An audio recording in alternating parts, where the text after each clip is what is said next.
আমার আল্লাহ জিন বানাইলাম আমি আগুনের শিখা দিয়ে, মোমবাতি জ্বলে, হলুদ আগুন আসে, এরপরে দেখবেন সবুজ সবুজ আগুন, এরপরে দেখবেন আর একটা আগুন আছে। এই ধোঁয়া ধোঁয়া এই শিখা থেকে আল্লাহ জিন জাতি বানাইলেন। এই জন্য পৃথিবীতে জিন জাতি দেখা যায় না, কিন্তু জিনের আওয়াজ শুনে, জিনেরাও নামাজ পড়ে, জিনেদের শরীয়ত আছে, জিনেরাও মাহফিলে জিকির করে, জিনেরাও আমাদের সাথে মুনাজাত ধরে। আপনি দেখেন না, সেটা আপনার চোখের দোষ। কোরআন বলতেছে ওমা খালাকুতুল জিন্না ওয়াল ইনসা ইল্লা লিয়াবুদুন, আমি মানুষ এবং জিন এই দুইটা জাতিকে আমি আল্লাহ আমার ইবাদত করার জন্য দুনিয়াতে পাঠাইছি। একবার জোরে বলা যাবে কি আল্লাহু আকবার। আল্লাহর কোরআন জিনদের সম্পর্কে আরো বলল ফাবি আই আলাই রাব্বিকুমা তুকাইবান।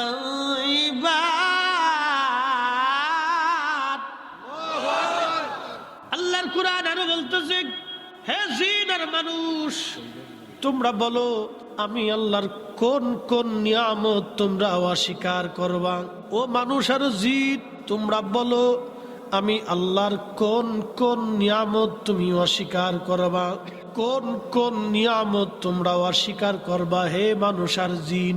আল্লাহ গরুকে বলেন নাই, পাখিরে বলেন নাই, আর দাওয়াবু বলেন নাই, আর শামসু বলেন নাই, আল কামার বলেন নাই, অন্নুজুম বলেন নাই, অল জিবাল বলেন নাই, ওয়াশজার বলেন নাই। আল্লাহ মানুষ এবং জিন এই দুইটা জাতির কথা আল্লাহ বললেন। আল্লাহ ডাক দিছে মানুষ আর জিন, তোমরা আমি আল্লাহ কোন কোন নিয়ামতকে তোমরা অস্বীকার করবা তোমরা বলো। আচ্ছা আপনাদেরকে প্রশ্ন করি, জবাব দিবেন। যিনি চোখ দিলেন, চোখে আলো দিলেন, এই আলো যদি আমার মালিক আল্লাহ বন্ধ করে দেন, পৃথিবীর এমন কেউ কি আছে আমার আপনার আলো ফিরিয়ে দিবে? কেউ নাই, কেউ নাই। 60টা বছর ধরে আল্লাহ চোখের আলো দিয়ে আপনার দুনিয়া দেখাইলো। আল্লাহ টাকা চাইলো না, পয়সা চাইলো না, ধন চাইলো না, সম্পদ চাইলো না। আল্লাহ একটা জিনিস চেয়েছে, ওয়াশকুরুলি ওয়ালা তাকফুরুন, ওয়াশকুরুলি ওয়ালা তাকফুরুন। বান্দা শুকর আদায় করবে, কফর করবে না। আল্লাহ ডাক দেখে বান্দা কৃতজ্ঞ হবে, অকৃতজ্ঞ হবে না। বান্দা কৃতজ্ঞ হবে, অকৃতজ্ঞ হবে না। কৃতজ্ঞ হবে, অকৃতজ্ঞ হবে না। বাড়িতে কুত্তা পালেন, কুকুর খাইতে দিয়েছেন কি আপনার ঘরের অবশিষ্ট খাবার আপনি তারে খাইতে দিলেন। এই অবশিষ্ট খাবার খাইয়া কুত্তা সারা রাত ঠান্ডার মধ্যে মাটির মধ্যে ঘুমায় আর থর থর থর থর করে কাঁপে। আপনি লাভ কাথা মরে দিয়ে ঘুমাইলেন, কিন্তু সারা রাত আপনার বাড়ির কুত্তা আপনার ঘর পাহারা দিয়েছে, আপনার বাড়ি পাহারা দিয়েছে। আপনার কাছে কম্বল চাই নাই, বিছানা চাই নাই, সম্বল চাই নাই, ব্যাংক অ্যাকাউন্ট চাই নাই, মাসিক বেতন চাই নাই। সামান্য পরিমাণে উচ্ছিষ্ট খাবারের বিনিময়ে সারা রাত্র কুত্তা আপনার পাহারা দিল। আপনার কুকুর আপনার বাড়ি আপনার সাথে নাফরমানি করলো না, বেঈমানি করলো না, সে আপনার পাহারা রেখে দিয়ে চলে গেল না, পালিয়ে গেল না। আপনার দরজা সে সারা রাত পাহারা দিতে লাগলো। আপনার মুরগি পাহারা দিল, গরু পাহারা দিল, ছাগল পাহারা দিল। আপনার সম্পদ সে সারা রাত্র ভরে ভরে এই কুকুর পাহারা দিয়ে দিয়ে পাহারা দিতে লাগলো। একটা কুকুর দুনিয়ার মধ্যে শ্রেষ্ঠ খাবার খাওয়ার পরেও এই কুকুর আপনার সাথে নাফরমানি করে নাই। কিন্তু আপনি মানুষ, আল্লাহ আপনার জন্য আসমানের সূর্য দিলেন, জমিন আল্লাহ শস্য দিলেন, সমুদ্রে মাছ দিলেন, নদীতে পানি দিলেন, গাছে ফল দিলেন, সুন্দর সুন্দর খাবার দিলেন, দেখার জন্য চক্ষু দিলেন, শোনার জন্য কান দিলেন, এবং স্বাদ উপভোগ করার জন্য জিহ্বা দিলেন। আল্লাহ হজম করার জন্য পেট দিয়ে দিলেন, সৌন্দর্য দিলেন, স্ত্রী দিলেন, সন্তান দিলেন, সুখ দিলেন, সংসার দিলেন, দুনিয়া দিলেন। এত কিছু দেওয়ার পরেও মুয়াজ্জিন বলছে হাইয়া আলাস সালাহ,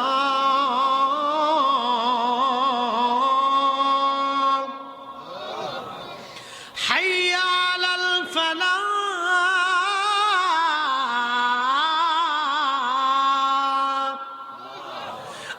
তখনও নামাজে গেলেন না, আপনি তখনও সিজদার মধ্যে পড়লেন না, আপনি আসর চলে গেল পড়লেন না, মাগরিব চলে গেল পড়লেন না, এশা চলে গেল পড়লেন না, ফজর চলে গেল আল্লাহর হুকুম আপনি আদায় করলেন না।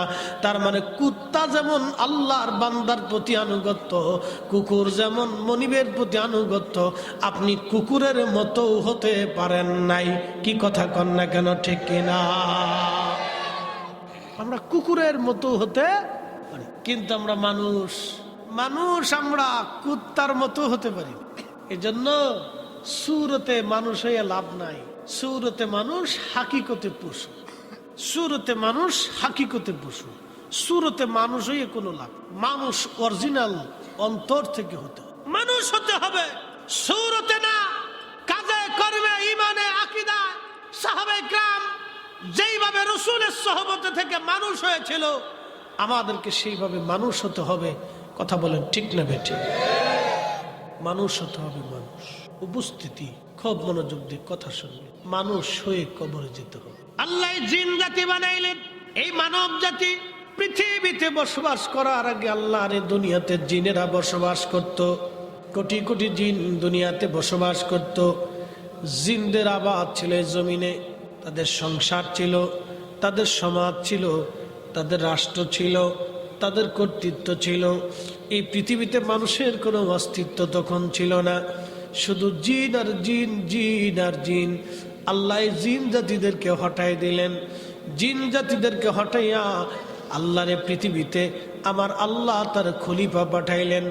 জিনদেরকে আল্লাহ খলিফা বলেন নাই, আল্লাহ মানব জাতিকে বলছেন ইন্নী জাইলুন ফিল আরদি খলিফা, আমি পৃথিবীতে আমি আল্লাহর খলিফা পাঠাবো, আমি আল্লাহ তার প্রতিনিধি পাঠাবো। সেই জন্য আল্লাহ এই মানব জাতি দুনিয়ার মধ্যে পাঠাইছেন।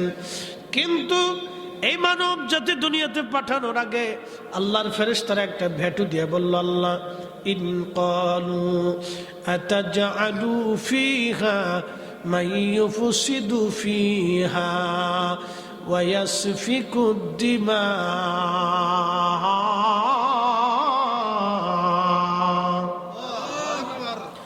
আল্লাহ এমন জাতিকে দুনিয়ার মধ্যে পাঠাবেন যারা ফ্যাসাদ বাদাবে। ফ্যাসাদ, অ্যাটেনশন, এই ফ্যাসাদের ব্যাখ্যা করে। ফ্যাসাদ বাদাম, ফেরেশতারা যদি বলতো আল্লাহ নামাজ পড়বে না, রোজা করবে না, জিকির আজগার করতো না, হক হালাল মতো চলতো না, এই কথা ফেরেশতারা বলে। ফেরেশতাদের আপত্তি, আল্লাহ আতাজআলু ফিহা মান ইউফসিদু, এরা দুনিয়াতে যাইয়া শুধু ফ্যাসাদ বাদাবে, বিশৃঙ্খলা করবে, অশান্তি করবে। ঠিক তাই বাংলাদেশের এমন কোনো অঞ্চল নাই, পৃথিবীর এমন কোনো এলাকা নাই যেখানে ফ্যাসাদ না আছে, অশান্তি বিশৃঙ্খলা না আছে। প্রত্যেক গ্রামে গ্রামে অশান্তি। কিছু মানুষ আছে দেখবেন কিলিকবাজ, শুনছেন কিনা, যার নাম চগলখোর। বাংলায় বলে সাধু ভাষায় চগলখোর, আঞ্চলিক ভাষায় বলে কিলিকবাজ। এরা খালি কিলিকবাজি করে বেলা একজনের দোষ আরেকজনের কাছে বলে গ্রামে এলাকায় অশান্তি সৃষ্টি করে মারামারি দাঙ্গা হাঙ্গামা সৃষ্টি করার চেষ্টা করে। কথা কন না কেন, ঠিক না বেঠে? এরা মানুষ হইল কে? এরা মানুষ না হয়ে শিয়াল কুত্তা হলে ভালো হইতো। আচ্ছা আপনারা বলেন, কুত্তার ভিতরে পুলিশ আছে, জোরে কর না কেন, পুলিশ আছে নি? শিয়ালের মধ্যে পুলিশ আছে, বাঘের মধ্যে পুলিশ আছে। এত জাতি আল্লাহ সৃষ্টি করলো, পুলিশ লাগলো না, তো মানুষের লেগে পুলিশ লাগে? কি কথা খারাপ হয়েছে ভাই? মানুষের ভিতরে পুলিশ লাগে কে? কারণটা কি? মানুষ ছাড়াও আরো এত জাতি আল্লাহ বানাইলো, পুলিশ লাগলো না, তো মানুষের মধ্যে পুলিশ লাগে কে? শোনেন, বাংলাদেশে কালকে পুলিশ বাহিনী, আইন শৃঙ্খলা রক্ষাকারী বাহিনীকে যদি সরকার ব্যান করে দেয় যে আমার আর দেশে আইন শৃঙ্খলা রক্ষাকারী বাহিনীর দরকার নাই, এটি সব আমি উঠাই দিলাম, এবার যার যার মতো চলো, তাহলে দেখবেন যে প্রত্যেক এলাকায় খুন খারাপি, মারামারি, কাটাকাটি, দাঙ্গা হাঙ্গামা, অশান্তি বিশৃঙ্খলা একবারে এক মাসের ভিতরে সারা বাংলাদেশে একবারে তুফান উঠে যায়। চোরে চিন্তা করবে সুযোগ একবার পাইছি, ডাকাত চিন্তা করবে যা করে খোদায় ডাকাতি করে সারি, তো নাই কোনো ধরাধরি, জেল জরিমানা, আদালত কিচ্ছু নাই, এবার যে যা পারো করতে থাকো। সারা দেশে একটা বিশৃঙ্খলা লেগে, অথচ সারা পৃথিবীতে মানুষ আছে 800 কোটি। 800 কোটি মানুষ হলে 2-5 কোটি তো কুত্তা আছে। কি কথা কর না, আছে না? নাই, 2-4 কোটি তো কুত্তা সারা পৃথিবীতে আছে। এই মানুষের জন্য জাতিসংঘ আছে, কুত্তার জন্য কোনো জাতিসংঘ নাই। আপনি বুঝেন তো? মানুষের জন্য WHO আছে, বিশ্ব স্বাস্থ্য সংস্থা। কুত্তার জন্য কিছুই নেই। ওর 8টা 10টা করে পোলাপান হয়, কিন্তু সিজার করা লাগে। একসাথে বলবেন না আল্লাহু আকবার? না হয়েছে না, আরো জোরে বলেন। 8টা 10টা করে কুত্তার বাচ্চা হইতেছে, কিন্তু কোনো সিজার লাগে না। কিন্তু মানুষের সিজার লাগে। আল্লাহ ওদের জন্য ফাইসালা করে রাখছে। পাখি ডিম পারে। জীবনে দেখছেন কুত্তায় কুত্তায় মারামারি করলে মার্ডার হয়, কিন্তু মানুষ মানুষ মারামারি করলে মার্ডার হয়ে যায়। জীবনে কোনোদিন দেখেন নাই যে ছাগলে ছাগলে মারামারি করে এক ছাগল আর এক ছাগলের মার্ডার করছে? জীবনে দেখেন। কিন্তু মানুষে মানুষে মারামারি করে মার্ডার করে।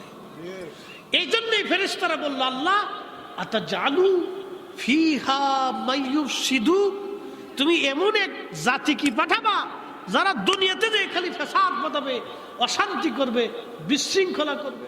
এই জাতি দুনিয়াতে পাঠাবা তুমি আল্লাহ? ওয়াসফিকুদ দিমা, খুন খারাপি করবে, রক্তপাত করবে। ফেরেশতাদের আপত্তি কিন্তু ঠিক ছিল। তুমি কি এই জাতি দুনিয়াতে পাঠাবা যারা মারামারি করবে, কাটাকাটি করবে, রক্তপাত, অশান্তি সৃষ্টি করবে, বিশৃঙ্খলা করবে? আমি নবী না মানিলাম, কি যে ভুল করিলাম, ভস্মে ঢালিলাম ঘি, মানুষ হইয়া ভবেতে আসিয়া মানুষের করিলাম কি? মানুষ হইয়া ভবেতে আসিয়া মানুষের করিলাম কি? ঘুমাইলে ঘুম থেকে আর উঠবো কিনা গ্যারান্টি নাই। কি বাবা, কথা ঠিক কিনা? ঘুম থেকে উঠবো কোনো গ্যারান্টি আছে? আমার ডায়েরি রমজান পর্যন্ত ফিলাপ। বলেন, রমজান পর্যন্ত মাহফিল করার কোনো গ্যারান্টি আমার জীবনে আছে? তারপরও মানুষ আশা আকাঙ্ক্ষায় ফিলাপ দিয়ে রাখে। এটা আশা আকাঙ্ক্ষা, এটা আল্লাহ সৃষ্টি করছে। ঘুম থেকে আমি পৃথিবীতে জেগে থাকবো কোনো গ্যারান্টি নাই। তারপরেও ঘুমানোর আগে মানুষ চিন্তা করে কালকে কার জমি দখল করব। কথা কর না কেন? মানুষ খাওয়ার পরে বেঁচে থাকবে কিনা কোনো গ্যারান্টি নাই। পৃথিবীতে আগামী সন্ধ্যা পর্যন্ত বাঁচবে কিনা গ্যারান্টি নাই। তারপরেও মানুষ ঘুষ খাইয়া অন্যের রক্তগুলি চুষে নিয়ে বিরাট বড় বড় বাড়ি বানানোর চিন্তা করে। মানুষেরা মানুষ, আল্লাহর কসম করে বলি, এরা কোনোদিনও মানুষ হতে পারে না। এরা পশুর চাইতেও নিকৃষ্ট। কথা বলেন ঠিক কিনা? মানুষই না, ও মানুষ হতে পারে না, এই মানুষ না। আল্লাহর কোরআন কত চমৎকার বলল, ইন্না লিল্লাহি ওয়া ইন্না ইলাইহি রাজিউন। আমরা নিশ্চয় কার জন্য, জোরে বলেন, আমরা ফিরে যাব কার কাছে? খাসার ভিতর চিন পাখি কেমনে আসে যায়। এই পাখি কেমনে আসলো গেল কিছুই তো বুঝলাম না। কোনোদিন দেখাও হলো না, কথাও হলো না। এর রং কি, সুরত কি, চেহারা কি কোনোদিন দেখলাম না। আল্লাহর কোরআন বলতেছে, ওয়ায়াসআলুনাকা আনির রূহি কুলির রূহু মিন আমরি রাব্বি।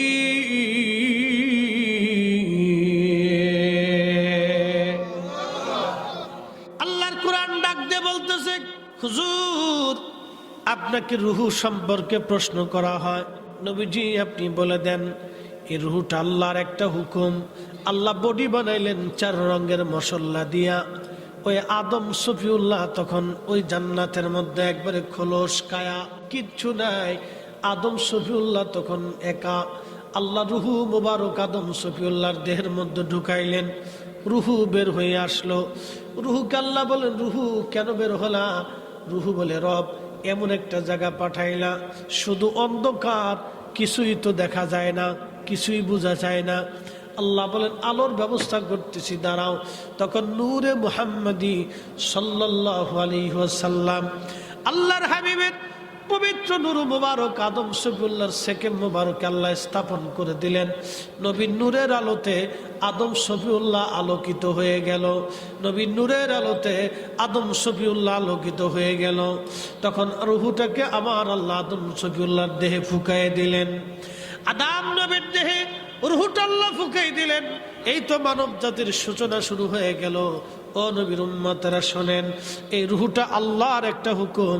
কাফেররা বলল, হুজুর আপনি বলে দেন রুহু আল্লাহ কি দিয়ে বানাইছে, রুহুর রং কি, রুহুর আকার কি, রুহুর আকৃতি কি, রুহু কি রকম, রুহুর ধরন কি, রুহুর ওই হাত পা আছে কিনা, রুহুর চোখ মুখ আছে কিনা, আপনি বলে দেন। আল্লাহ পাক ডাক দিয়ে বলল, হুজুর ওরা আপনাকে নানান প্রশ্ন করবে, আপনি একটা জবাব দেন, কলির রুহু মিন আমরি রাব্বি। এই রুহুটা আল্লাহর একমাত্র হুকুম, হুকুম মোতাবেক আসছে, হুকুম মোতাবেক চলে যাব। খাসার ভিতর চিন পাখি কেমনে আসে যা, আল্লাহর হুকুমে আসছে, আল্লাহর হুকুমে আবার চলে যাবে। এ নবীর উম্মতেরা, যেহেতু হুকুমে আসছি, হুকুমে চলে যাব। যখন হুকুম হবে তখনই চলে যাব। যাবার যেহেতু টাইম নাই, সময় নাই, আল্লাহর কোরআন বলে দিল, আমা তাদরি নাফসুম বিআইয়ি আরদিন তামুত। মানুষ কোথায়, কোন জায়গা, কোন হালতে মারা যাবে আল্লাহ ছাড়া কেউ জানে না। একদিন মাটির ভিতরে হবে ঘর রে, মন আমার কেন বান্ধ দালান ঘর, মন আমার কেন বান্ধ দালান ঘর। যেহেতু দুনিয়ার থেকে কবরে চলে যাওয়াই লাগবে, তারপরও মানুষ জানে আমি আগামী দিন কবরে চলে যাব, তারপরেও অন্যায় ভাবে বিরাট বড় বিল্ডিং প্রাসাদ বানায়। কথা কন না কেন, ঠিক না বেঠে? মানুষ জানে যে আমি আগামী সময় পৃথিবী থেকে কবরে চলে যাব, তারপরও মানুষ ঘুষ খেয়ে বিরাট বড় বাড়ি বানাচ্ছে, রক্ত চুষে নিয়ে বিরাট বড় বাড়ি বানিয়ে ফেলতেছে। বিদেশ নিয়ে নাম দিয়ে এই কোটি কোটি টাকার মালিক হয়ে গেছে। 100 জনের টাকা যদি মেরে দেয় তাহলে মনে করো যে তুই স্যার 5 কোটি টাকার মালিক হয়ে গেল। এরকম বহু আছে বাংলাদেশে, বহু আছে টাকা মেরে দিছে, টাকা মেরে দিয়ে একবারে আপনার এখন বিরাট বড় হাজী সাহেব হয়ে গেছে। সুবহানাল্লাহ তসবিহ জপে, আর এই টুপি সাদা, পাঞ্জাবি সাদা, দাড়ি সাদা, জুব্বা সাদা, লুঙ্গি সাদা, জায়নামাজ সাদা। মসজিদও খুব সুন্দর করে ঢকাল একটা বানাই দিছে। একবারে মসজিদের প্রথম কাতার যে জায়নামাজ বিছাই দিয়ে সেজদার মধ্যে পড়ে লম্বা হাঁক মারতেছে। শয়তানে হাসে আর কে, উরে দুলা ভাই, উরে দুলা ভাই রে, কত বড় সিটার। হ্যাঁ, আমি 9 লক্ষ বছর আল্লাহরে সেজদা দিছি, জীবনে এরকম সিটারই করিনি। ওর 60 বছরের জীবনে মানুষের এই অর্থ সম্পদ মাইরে দিয়ে, শরীরে সব সাদা বানাই দিয়ে, একবারে বুজুর্গ সেজে দিয়ে সেজদার মধ্যে পড়ে কি হাঁক মারতেছে, উরে সিটার, তুই আমার সেই তো বিরাট বড় ডিগ্রিওয়ালা সিটার। প্রশ্ন করি, আপনাদেরকে জবাব দিবেন। কেউ যদি শুয়োরের গোশত খাইয়া মাকাম ইব্রাহিমে যে নামাজ পড়ে, নামাজ হবে? একসাথে বলতে হবে। রোজা রাখলে হবে? ফতোয়া দিস না, বুঝছে? খিনজিরের গোশত খাইয়া নামাজ পড়লে নামাজ যেমন হয় না, অন্যের সম্পদ মাইরে দিয়ে তাহাজ্জুদ গুজারি হইলেও হবে না। কথা কন না কেন? মসজিদ যদি বানায় দেন তাও কাজ হবে না, কাজ হবে না, কাজ হবে না। বাজানো আল্লাহর পিয়ারা হওয়ার জন্য অর্থ লাগে না, এলেম লাগে না, শাইখুল হাদিস হওয়া লাগে না, মুফতি হওয়া লাগে না, প্রিন্সিপাল হওয়া লাগে না, চ্যান্সেলর হওয়া লাগে না, শিক্ষিত হওয়া লাগে না, ওই চেহারা সুন্দর হওয়া লাগে না, বংশওয়ালা হওয়া লাগে না, জমিওয়ালা হওয়া লাগে না, পয়সাওয়ালা হওয়া লাগে না, কিচ্ছুই লাগে না। আল্লাহর কোরআন একটা উত্তর দিয়ে দিছে, ইন্না আকরামাকুম ইনদাল্লাহি আতকাকুম। আল্লাহর কাছে তারই সম্মান বেশি যার অন্তরে তাকওয়া বেশি, আল্লাহর ভয় বেশি। কথা কন না কেন, ঠিক কিনা? দিন মজুর হতে পারে, আমার দিকে তাকান, দিন মজুর হতে পারে, সারাদিন পরিশ্রম করে 500 টাকা রুজি করে, সারাদিন হাড় ভাঙ্গনি খাটিয়ে 1000 টাকা রুজি করে, সারাদিন হাড় ভাঙ্গা খাটুনি করে আর 700 টাকা রুজি করে। আছেন এরকম? 500 টাকা রুজি করে সারাদিন পরিশ্রম করছে, সকাল 8টা বেলা মাঠের মধ্যে গেছে, বিকেলবেলা মাঠ থেকে নেমে উঠে আসছে, সারাদিন পরিশ্রম করার বিনিময়ে পারিশ্রমিক পাইল মাত্র 500 টাকা অথবা 700 টাকা। সারাদিন হাড় ভাঙ্গনি খাটিয়া সে 700 টাকা রুজি করলো। এই লোকটা 700 টাকা দিয়ে বাজার করে এনে ওই কোন রকম ডাল ভাত খেয়ে রাত্রিবেলা ঘুমাইছে, আর আরেকজন কলমের খোসা দিয়া ওই 7000 টাকা ঘুষ দিয়ে না গরুর গোশত খাইয়া রাত্রিবেলা ওই গরুর গোশত খাইয়া এশার নামাজ পড়িয়া ঘুমাইছে। আপনারা বলেন তো, যে বেটা 700 টাকা রুজি কইরা হালাল রুজি কইরা ডাল ভাত খাইয়া ঘুমাইলো, আর যে বেটা ডাল ভাত খাইয়া এশার নামাজ পড়ে ঘুমাইলো, আর যে বেটা 7000 টাকা ঘুষ খাইয়া এই গরুর গোশত কি নেয় না সুন্দর করে ফেরাই করে কালাবোনা কইরা এশার নামাজ ঢক মতো আদায় করে এসে ঘুমাইলো, ও কোটি বছর এশার নামাজ পড়লেও যা না হবে। আল্লাহর বান্দা 700 টাকা হালাল রুজি কইরা ডাল ভাত খায় এশার নামাজ 1 রাকাত 1 ওয়াক্ত নামাজ পড়িয়া ওর 1 ওয়াক্ত নামাজ আর ঘুষ করে 1000 বছরের নামাজের এক পাল্লায় দিলেও ওজনের সমান হবে না। কি কথা কন না কেন? বলেন ঠিক কিনা?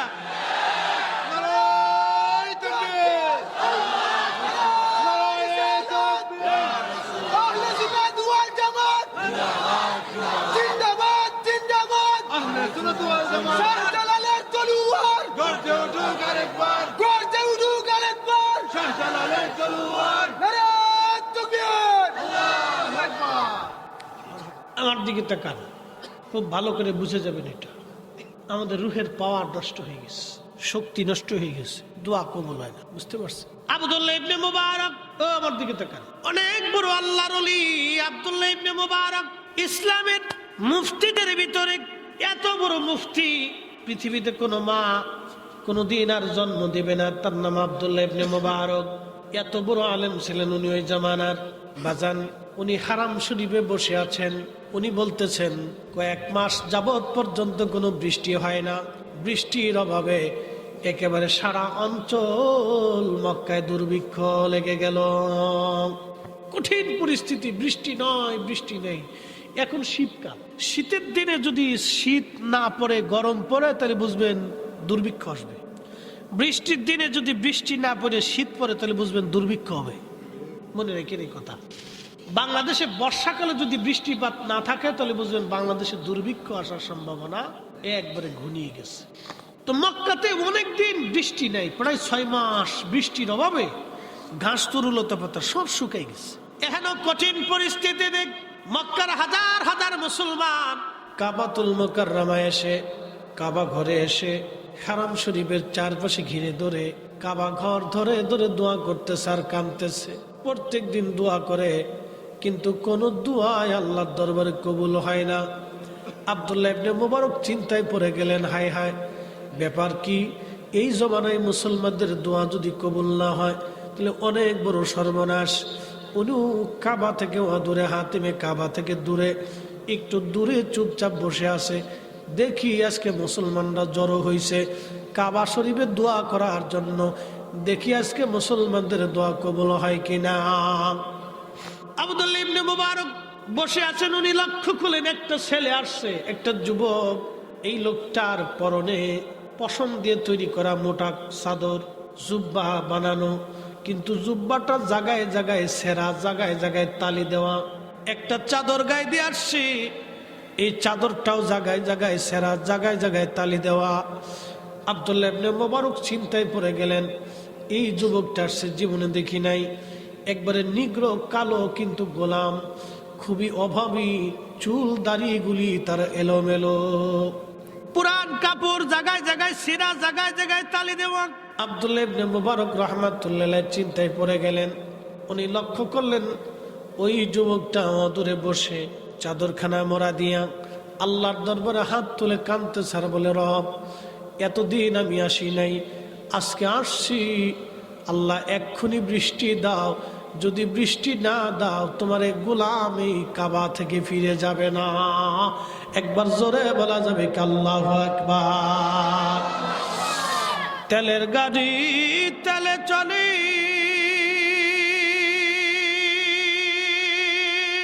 হাওয়ার গাড়ি হাওয়ায় উড়ে, বিনা তেলে চালায় গাড়ি নবী সুলাইমান। আমরা সেই মুসলমান, আমরা সেই মুসলমান। কি বুঝলেন, কি বুঝলেন সে মুসলমান?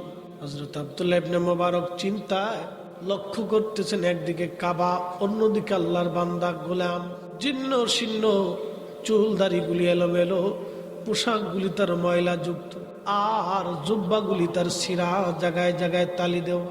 ডাক দিয়ে বলতেছে, রব এতদিন আমি তোমার কাছে আসি নাই, আজকে হারামে আসছি, তোমার গোলাম উপস্থিত, আল্লাহ যদি বৃষ্টি না দাও তোমার গোলাম এই দরজা থেকে যাবে না।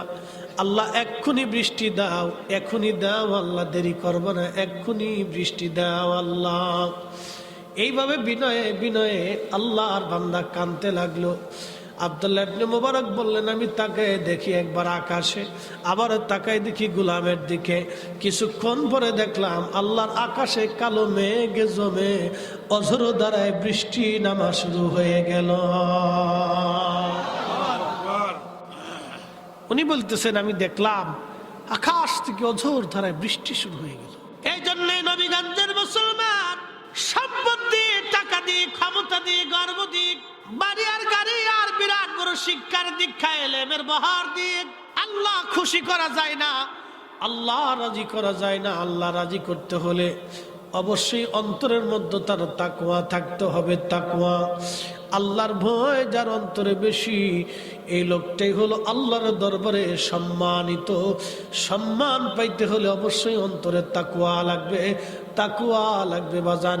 কোটি কোটি টাকা দিয়ে মসজিদ বানাইলেও লাভ হবে না যদি ওই টাকার মধ্যে হারাম থাকে, হালাল না থাকে। কোটি টাকার মসজিদ বানাইলেও 1 টাকার সওয়াব মিলবে না। আর হালাল টাকা দিয়ে 1 টাকা দিয়ে মসজিদ বানাই দিলেও জান্নাতে প্রাসাদ বানাই দেওয়া হবে। কথা কোন ঠিক কিনা? এই জন্য আমরা যেহেতু মানুষ, অতএব আমাদের কাজ হচ্ছে মানুষের মতো। আমরা যেহেতু মানুষ, আমাদের কাজ আমরা মানুষের মতো করতে হবে। দুনিয়াতে যেটা হক হালাল সেটা আমাদের করতে হবে। আল্লাহর কোরআন বলল, ইন্নাল্লাহা ইয়া'মুরু বিল আদলি ওয়াল ইহসানি ওয়া ইতা'i যিল কুরবা। ইন্নাল্লাহা ইয়া'মুরু বিল আদলি ওয়াল ইহসান। আমি মালিক তোমাদেরকে হুকুম প্রদান করলাম, তোমরা দুনিয়াতে ন্যায় করবা, অন্যায় করবা না, এবং তোমরা ইহসান করবা, দয়া করবা। একবার জোরে বলা যাবে কি আল্লাহু আকবার। লা ইলাহা ইল্লাল্লাহ, জোরে জোরে জোরে, লা ইলাহা ইল্লাল্লাহ, লা ইলাহা আসিয়া বলে আল্লাহ আল্লাহ, ফেরাউন দিছে কত জ্বালা। আল্লাহ বলে ও জিবরাইল, আল্লাহ বলে খুলে দাও জান্নাতের তালা।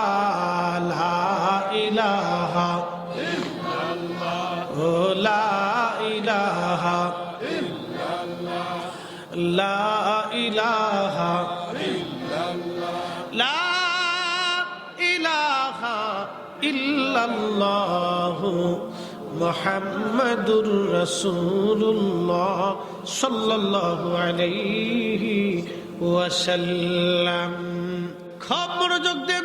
আল্লাহ রাব্বুল আলামিন এই মানব জাতিকে জান্নাতের মধ্যে বানাইলেন। আদম সফিউল্লাহ রুহু মুবারক আল্লাহ ফুকায় দিলেন। এই রুহুটাকে ফুকায় দেওয়ার পরে আদম সফিউল্লাহর জীবন ফিরে আসলো। খুব সুন্দর অবয়ব দিয়ে আল্লাহ জান্নাতের ভিতরে আদম শফিউল্লাহকে রাখলেন। আল্লাহ আদর করে এই মানব জাতি আল্লাহ বানাইলেন।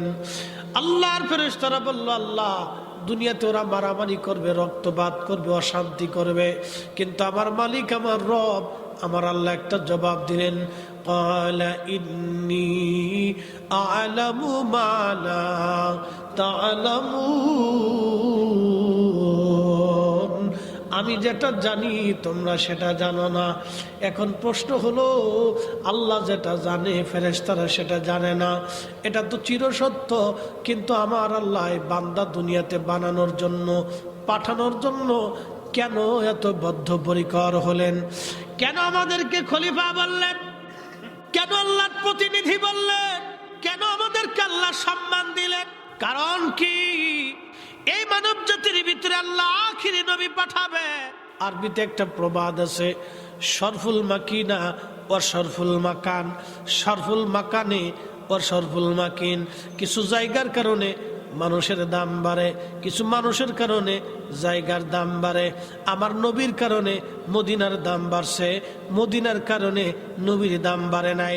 আমরা মানব জাতির দাম বাড়ছে নবীর কারণে, মানুষ হওয়ার কারণে নবীর দাম বাড়ে নাই। অনেকে বলবে নবী মাটির মানুষ বিদায় নবীর দাম বাড়ছে। আরে বেটা, কানার ঘরের কানা, এই মাটির মানুষের 4 পয়সাও দাম নাই।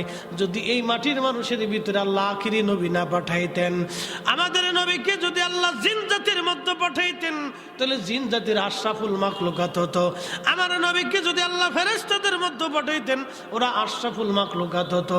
আমার নবীকে যদি আল্লাহ অন্য কোন জাতির মধ্যে পাঠাইতেন, তাহলে সে আশরাফুল মাখলুকাত হতো। মানব জাতির 4 পয়সাও দাম হতো না। এই মানব জাতির ভিতরে আখিরি নবী পাঠানোর জন্য এই মানব জাতির আমার আল্লাহ সর্বশ্রেষ্ঠত্ব দাম দিয়ে বলছেন, খায়রা উম্মাতিন উখরিজাত লিন-নাস,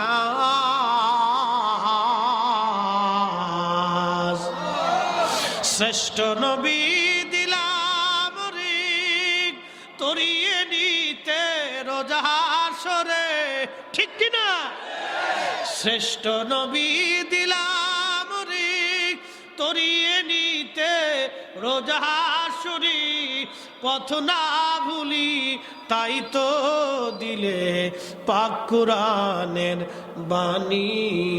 খুদা তোমার মেহেরবানি, সুন্দর ফুল সুন্দর ফল মিঠা নদীর পানি, খুদা তোমার মেহেরবানি, খুদা তোমার মেহেরবানি। তুমি কতই দিলে রতন ভাই বারাদার পুত্র স্বজন, খুদা পেলি অন্ন জুগাও মানি চাই না মানি, খুদা তোমার মেহেরবানি, খুদা তোমার মেহেরবানি। নবীগঞ্জের মুসলমান, এই জন্য মানব জাতির দাম আমার নবীর কারণে হয়েছে। মানুষের জন্য নবীর দাম বাড়ে নাই, বরং নবীকে মানব জাতির মধ্যে পাঠানোর জন্য এই মানব জাতির দাম আল্লাহর দরবারে, আমাদের তামাম সৃষ্টির মধ্যে মানব জাতির দাম বাড়ছে। বরং নবী মানুষ হওয়ার কারণে মানুষের নবীর দাম বাড়ে নাই, নবীর কারণে মানুষের দাম বাড়ছে। অনেকে উল্টা ব্যাখ্যা করে, নবী মানুষ হয়েছেন বিদায় রসুলের দাম বাড়ছে। এটা কানা, অন্ধ, গান্দা, বুকা, আকল জ্ঞানের ভিতরে কুত্তায় পেশাব করে দিচ্ছে। আসতে কইলেন কে? জোরে বলেন। এই বলদ বুঝে নাই। শরফুল মাকিন ও শরফুল মাকান, শরফুল মাকানে ও শরফুল মাকিন। এ বাবা, আমার দিকে তাকান। এই সৌদি আরবে হজ করতে গেছেন বা ওমরা করতে গেছেন বা চাকরি করছেন মদিনাতে, মক্কা আশেপাশে, কারা আছেন একটু হাত উঁচা করেন তো। মাশাআল্লাহ, এই 2-4-5 জন আমরা আসি তো, খুব মনোযোগ দিন। এই মদিনার থেকে বদরে যাওয়ার সময় বা বদর থেকে মদিনাতে আসার সময় একটা এলাকা আছে বীর শেফা। বীর শেফা, এই কুয়ার পানি 70 জন নবী পান করছে। একসাথে বলবেন না মারহাবা? কতজন নবী? 70 জন। 100 বছর করে ধরেন, 100 বছর করে ধরেন, এক একজন নবীর জিন্দিগি 100 বছর করে ধরেন, তাহলে 70 জনে কত বছর হলো? 70 তার মানে 7,000 বছর ধরে এই মিনিমাম এই কুয়াটা চলমান। কত হাজার বছর? 7,000 বছর মিনিমাম এই কুয়ার বয়স।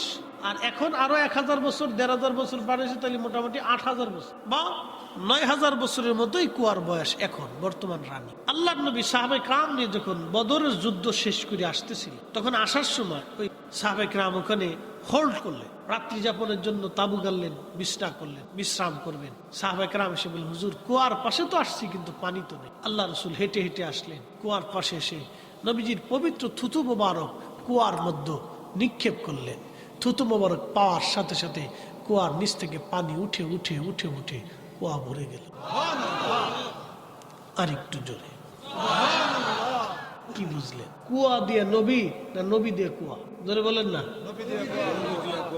জমজম দিয়ে নবী না নবী দিয়ে জমজম? কাবা দিয়ে নবী না নবী দিয়ে কাবা? কথা কর না কেন, জোরে বলেন। কাবা দিয়ে নবী না নবী দিয়ে কাবা? কাবার কারণে নবীর দাম বাড়ছে না নবীর কারণে কাবার দাম বাড়ছে? নবীর কারণে বুঝে গেছে। লা উকসিমু বিহাদাল বালাদি ওয়া আনতা হিল্লুম বিহাদাল বালাদ। ও নবী, এই মক্কার কসম করি, এই শহরের কসম করি, কারণ আপনি শহরে বেলাদাত হয়েছে, আপনি জন্ম নিয়েছেন, এজন্য শহরের কসম করতেছি। একসাথে বলা যাবে না মারহাবা? আর নবীর উম্মত, এই জন্য আমরা নবী দিয়ে আমরা, আমাদেরকে দিয়ে নবী না। একটা কথা মনে রাখবেন, আল্লাহর কোরআন বলল, মাইয়ুতির রাসূল ফাকাদ আতা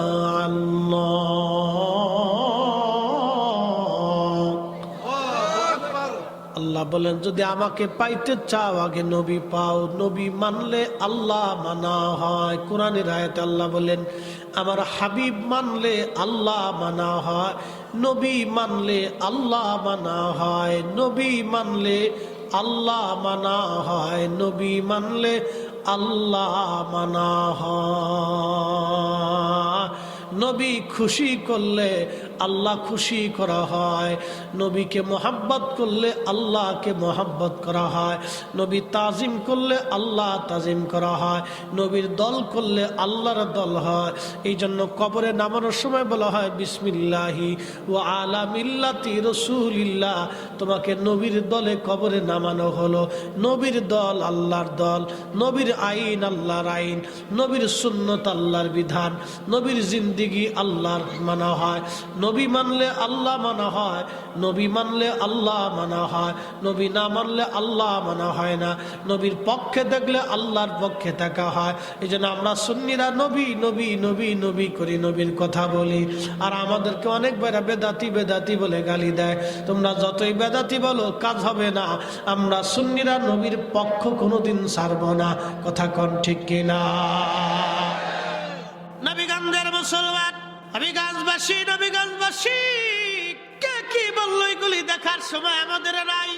আমার রসুলের পরিচয় 1 আর 2 দিনের পরিচয় না। জান্নাতের ভিতরে আদম শফিউল্লাহকে আল্লাহ বানাইলেন। মনোযোগ, আদম শফিউল্লাহ জান্নাতে কোনোদিন কোন চোখ সেই জান্নাতের সৌন্দর্য উপলব্ধি করতে পারে নাই। যে জান্নাত দেখে নাই সে চোখ জান্নাতের সৌন্দর্য বুঝবে না। যে হৃদয় জান্নাত দেখে নাই সে হৃদয়ে জান্নাতের নিয়ামতের উপলব্ধি আসবে না। এই জন্য জান্নাত এত সুন্দর, জান্নাত আল্লাহ এত সুন্দর করে বানাইছে। এই সৌন্দর্য যে না দেখছে সে কোনোদিন বুঝবে না। এই জান্নাতে আল্লাহ আমাদেরকে দিবেন। আদম নবীর জান্নাতের ভিতরে কিন্তু একা একা ভালো লাগে না। এত সুন্দর জান্নাত পরে আমার আব্বা আদম আলাইহিস সালাম জান্নাতের ভিতরে ভালো লাগে না। আদম আলাইহিস সালাম জান্নাতের মধ্যে ভালো লাগে না। আদম আলাইহিস সালাম ভালো লাগে না। এই জন্য মানুষ একটা প্রবাদ বলে, man can not live alone. মানুষ একাকী বাস করতে পারে না।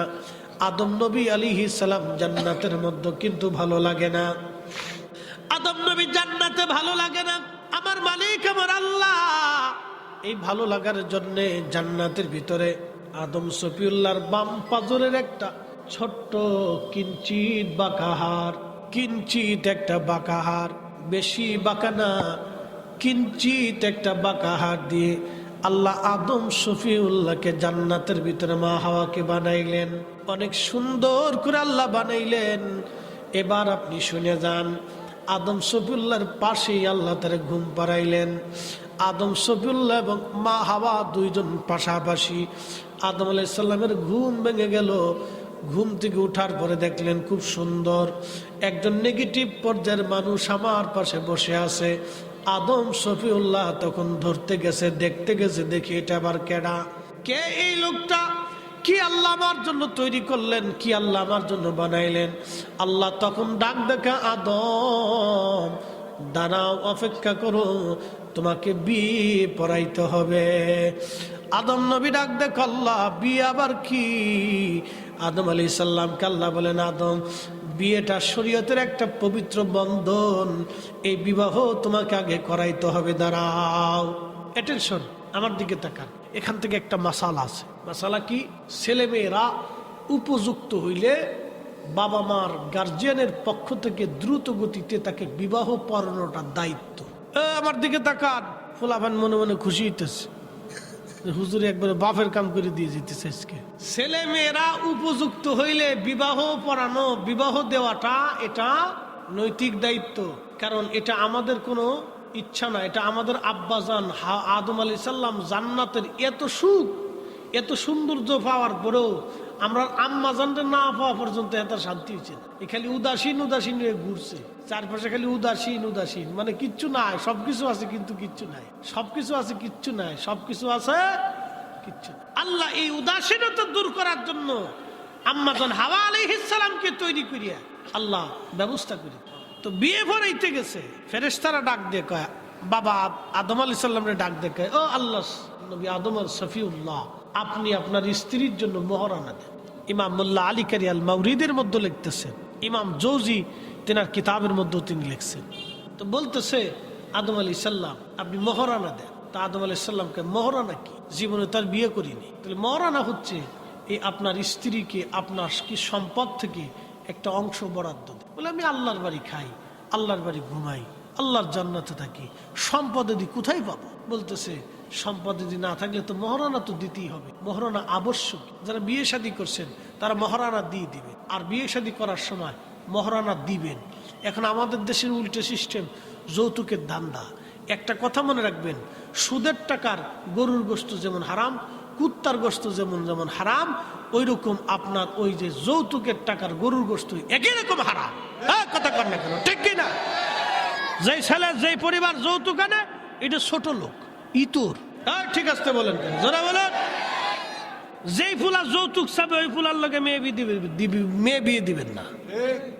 আসতে বলেন কেন, যারা বলেন ওই পরিবারের সাথে আত্মীয়তা করবেন না। ভাববেন এর মতো ছোট লোক ইতর পৃথিবীতে আর একটাও হতে পারে। এটা ইতরের ঘরের ইতর। প্রয়োজন বোধে সমাজ থেকে জুতা দিয়ে বাইরে তারাই দিবে। এর চেয়ে শক্ত কথা। আল্লাহ রসুল এই কাজটাকে একবারে কুত্তার গোশতের মতো ঘৃণা করতে। কুকুর যেমন বমি করে খাবার খাওয়ার পরে বমি করে ফেলে দেয়, এটা যেরকম নিকৃষ্ট, ফসা, গান্দা, অপবিত্র, যৌতুকের জিনিস সেরকম অপবিত্র। আমাদের লজ্জা শরম করা উচিত যে বউয়ের বাড়ির খাটের ভিতরে আমি যৌতুকের টাকার ভিতরে বউ নিয়ে শুয়ে থাকবো, আমার তো লজ্জা করা উচিত। আমি পুরুষ কেন? পুরুষ না হয়তো হিজলে হলেই ভালো হইতো। তুই ঠিক কইস না, ঠিক আছে। এই জন্য আপনারা, যদিও আপনাদেরকে হাসির ছলে মহাব্বতের ছলে বলতেছি, কিন্তু কথাটা বাস্তব। আমাদের দেশে এক ধরনের রেওয়াজ আছে, খুব নিকৃষ্ট কিছু রেওয়াজ। রমজান আসলে মেয়ের বাড়ির পক্ষ থেকে জামাই বাড়ি ছাগল ফাটাইতে হবে, খাবার চাবার ফাটাইতে হবে, এটা সেটা ফাটাইতে হবে। এগুলি কি? এই সমস্ত বেহাপনা না যাই যে কর্মকাণ্ড, কোথার থেকে এগুলি আমদানি হয়েছে? অনেক ফ্যামিলি এটার উপর জুলুম এসে যায়, অনেক বাবার পক্ষে এটা জুলুম হয়ে যায়, অনেক ফ্যামিলির জন্য, মায়ের জন্য এটা জুলুম হয়ে যায়। দিতে না পারলে শেষে ওই সমাজে, ওই পরিবারে ওই মেয়েটা অত্যাচারিত হয়। মানুষকে মারলে কি খালি অত্যাচার হয় নাকি? কথার অত্যাচার হচ্ছে সবচেয়ে বড় অত্যাচার। অনেকের জীবনে, অনেক মেয়েদের জীবনে দেখা যায় যে সহ্য করতে না পারে সে আত্মহত্যা করে। ফ্যামিলির ভিতরে বিশৃঙ্খলা হয়, বেমানান হয়। আপনি কি মনে করেন? আপনাকে একটা প্রশ্ন করি, জবাব। আপনার বোনকে যদি কেউ রাস্তাঘাটে উত্ত্যক্ত করে আপনি মানবেন? আপনার বোনকে যদি কেউ তার শরীরে আঘাত করে আপনি মানবেন? আপনার মেয়েকে কেউ যদি থাপ্পড় দেয় আপনি মানবেন? তাহলে আপনি আরেকজনের মেয়েকে থাপ্পড় দিচ্ছেন, আরেকজনের মেয়েকে গালি দিচ্ছেন, আরেকজনের মেয়েকে বাজে কথা বলতেছেন, আরেকজনের মেয়েকে কটূক্তি করতেছেন। লজ্জা করে না? কি কথা বলেন না? শরম করা উচিত, লজ্জা করা উচিত। ও মানুষ কি করে হয়? এগুলি সামাজিক ব্যাধি, এগুলি একবারে গোড়া থেকে কেটে নির্মূল করে দিতে হবে। এগুলি অন্যায়, নীরব জুলুম, এগুলি নীরব জুলুম।